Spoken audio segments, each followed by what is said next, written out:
नमस्कार, मैं हूं दीक्षा और स्वागत है आपका टॉप 9 न्यूज में। टॉप 9 न्यूज में चलिए रुक करते हैं देश और दुनिया की 9 बड़ी खबरों पर। सबसे पहले देखते हैं कि क्या है देश में खास।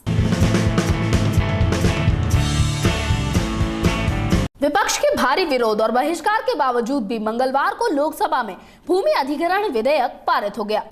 विवादों से घिरा भूमि अधिग्रहण बिल आखिरकार लोकसभा में पास हो गया है। बता दें कि इस बिल को पास कराने के लिए केंद्र सरकार ने इसमें 9 संशोधन शामिल किए हैं। इधर लोकसभा के बाद अब बिल राज्यसभा में जाएगा, लेकिन वहां भी सरकार की राह आसान नहीं है। इसके पीछे वजह है राज्यसभा में सरकार का बहुमत न होना। इसी बीच विपक्ष के बॉयकॉट के बीच भूमि अधिग्रहण विधेयक को लोकसभा से हरी झंडी मिल गई। हालांकि सरकार की सहयोगी शिवसेना ने गैर हाजिर रहकर सरकार को गहरा झटका जरूर दे दिया। वहीं दूसरी तरफ इस बिल पर विपक्ष के तेवर भी काफी आक्रामक थे। उनका कहना था कि सरकार ने उनकी तरफ से रखे गए संशोधनों में से किसी को भी स्वीकार नहीं किया। बहरहाल अब देखना ये होगा कि लोकसभा से पास कराने में सफल हुई मोदी सरकार के लिए इस बिल को राज्यसभा में पास कराना बड़ी चुनौती होगी। नेक्स्ट 9 न्यूज के लिए गायत्री गुप्ता की रिपोर्ट। सीबीआई की एक विशेष अदालत ने आज महेंद्र सिंह भाटी हत्याकांड मामले में उत्तर प्रदेश के एक बड़े नेता डीपी यादव सहित 3 अन्य लोगों को उम्र कैद की सजा सुना दी है। यूपी के बाहुबली नेता और पूर्व सांसद डीपी यादव को देहरादून की विशेष अदालत ने उम्र कैद की सजा का ऐलान किया है। बता दें कि सीबीआई की विशेष कोर्ट ने दादरी से पूर्व विधायक महेंद्र सिंह भाटी हत्याकांड में डीपी यादव सहित 4 लोगों को आजीवन कारावास की सजा सुनाई है। वैसे आपको बता दें कि बीते सोमवार को यादव ने बड़े ही नाटकीय ढंग से कोर्ट में आत्मसमर्पण किया था। इधर सजा का ऐलान होने के बाद महेंद्र सिंह भाटी के बेटे संदीप भाटी ने कहा कि 23 साल बाद उनके पिता की हत्या के आरोपियों को सजा मिली। गौरतलब है कि दिसंबर 1992 में दादरी से विधायक महेंद्र सिंह भाटी की हत्या कर दी गई थी। इस मामले में डीपी यादव सहित 8 लोगों को आरोपी बनाया गया था। इसी बाबत 28 फरवरी को डीपी यादव सहित 4 लोगों को कोर्ट ने दोषी भी करार दिया था। नेक्स्ट 9 न्यूज के लिए गायत्री गुप्ता की रिपोर्ट। अलगाववादी मसरत आलम की रिहाई पर मचे सियासी घमासान के बाद अब पीडीपी का रुख नरम पड़ गया है। दरअसल बीजेपी द्वारा जताई गई सख्त आपत्ति के बाद अब पीडीपी मजबूर होती नजर आई है। अलगाववादी नेता मसरत आलम की रिहाई से पीडीपी और भाजपा के गठबंधन पर संकट के बादल मंडराने लगे हैं। केंद्रीय गृह मंत्री राजनाथ सिंह ने कड़े लहजे में कहा कि उनकी सरकार की शीर्ष प्राथमिकता राष्ट्रीय सुरक्षा है, न कि जम्मू कश्मीर में सरकार बनाए रखना। इधर मसरत की रिहाई पर मचे घमासान के बीच जम्मू कश्मीर के गृह सचिव सुरेश कुमार ने बीते मंगलवार को आश्वासन दिया कि आगे से किसी आतंकी या राजनीतिक कैदी को रिहा नहीं किया जाएगा। इसी बीच खबर है कि मुफ्ती सरकार मसरत आलम की रिहाई से संबंधित रिपोर्ट केंद्र सरकार को सौंप चुकी है। वहीं सूत्रों की माने तो मसरत की रिहाई पर फैसला राज्यपाल शासन के दौरान ही हो गया था। वैसे आपको जानकारी दें कि मसरत ने 2010 में घाटी में हुए उग्र प्रदर्शनों में मुख्य भूमिका निभाई थी। 1995 से लेकर अब तक उस पर 27 मामले दर्ज किए गए, जिनमें देशद्रोह, हत्या का प्रयास और साजिश रचने के मामले शामिल हैं। नेक्स्ट 9 न्यूज के लिए गायत्री गुप्ता की रिपोर्ट। तो चलिए अब रुक कर लेते हैं अंतर्राष्ट्रीय खबरों पर। पड़ोसी मुल्क पाकिस्तान के पास इस समय भारत और इजराइल से ज्यादा परमाणु हथियार है। बताया जा रहा है कि पाकिस्तान के पास इस समय 120 परमाणु हथियार है। भारत के साथ रिश्तों में कड़वाहट के बीच पाकिस्तान अपनी परमाणु क्षमता लगातार बढ़ाता जा रहा है। आपको बता दें, पाकिस्तान के पास भारत और इजराइल से ज्यादा परमाणु हथियार हैं। जानकारी के मुताबिक पाकिस्तान के पास पिछले साल तक 120 परमाणु हथियार थे। ये संख्या भारत के परमाणु हथियारों की तुलना में 10 अधिक थी, जबकि इजराइल के पास भी 80 परमाणु हथियार थे।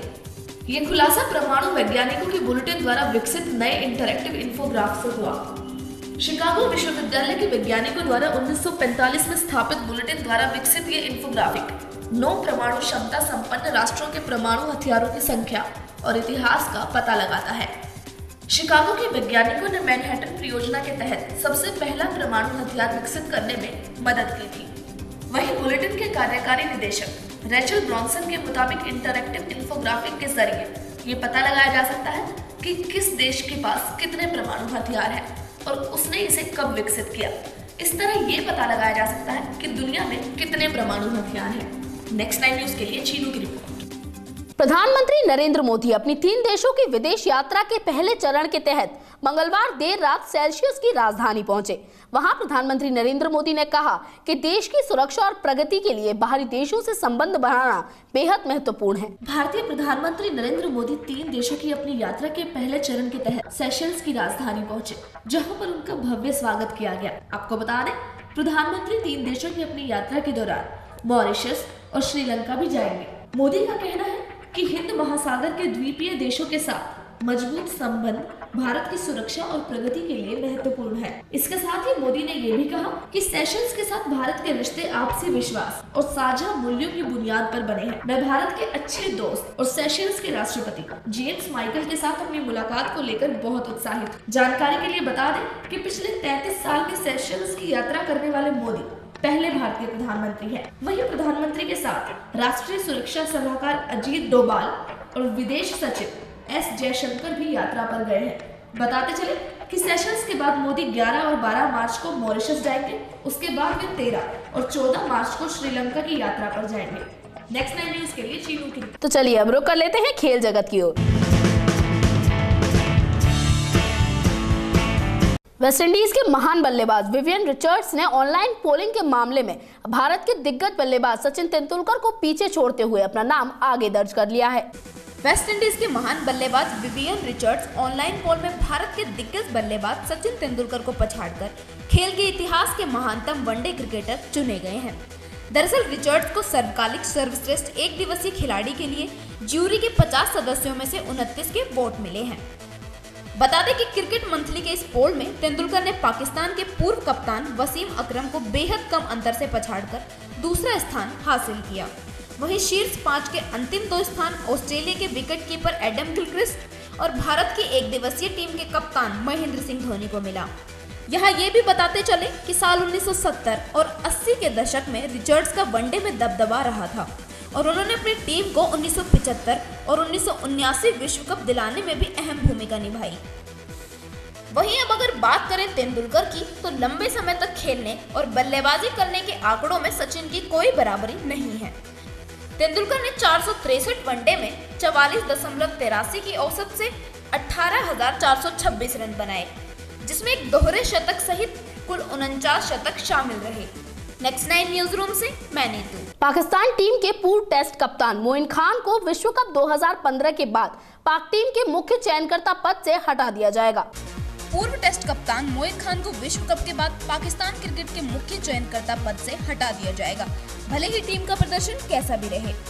सूत्रों के अनुसार मोइन को हाल ही में पीसीबी अध्यक्ष के साथ मुलाकात के दौरान बता दिया गया कि बतौर मुख्य चयनकर्ता अब उनकी सेवाओं की जरूरत नहीं है और उन्हें विश्व कप के बाद पद से हटा दिया जाएगा।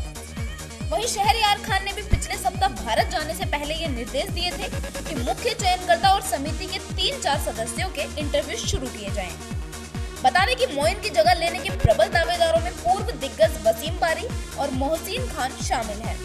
गौरतलब है कि मोइन खान को पाकिस्तान और वेस्टइंडीज के साथ होने वाले मैच से पहले क्राइस्टचर्च के कैसीनो में जाने को लेकर पीसीबी ने उन्हें न्यूजीलैंड से वापस बुला लिया था। नेक्स्ट 9 न्यूज रूम से मैं नीतू। तो चलिए अब रुक कर लेते हैं बॉलीवुड की खबरों पर। दबंग गर्ल सोनाक्षी सिन्हा बहुत जल्द अपने पापा शत्रुघ्न सिन्हा के साथ एक फिल्म में नजर आ सकती हैं। दरअसल खबरें हैं कि शॉटगन नाम की एक फिल्म में दोनों को एक साथ साइन किया गया है। बॉलीवुड एक्ट्रेस सोनाक्षी सिन्हा का सपना जल्द ही पूरा होने जा रहा है। जी हाँ, सोना जल्द ही अपने पापा शत्रुघ्न सिन्हा के साथ एक फिल्म में नजर आएंगी।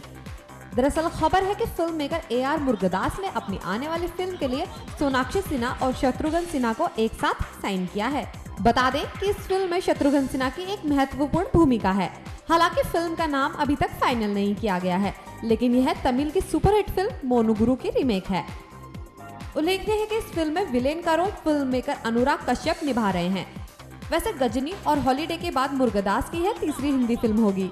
अब देखना दिलचस्प होगा कि सोना और पापा शत्रुघ्न सिन्हा की यह फिल्म बॉक्स ऑफिस पर क्या धमाल मचाएगी। नेक्स्ट 9 न्यूज के लिए पायल गुडियाल की रिपोर्ट।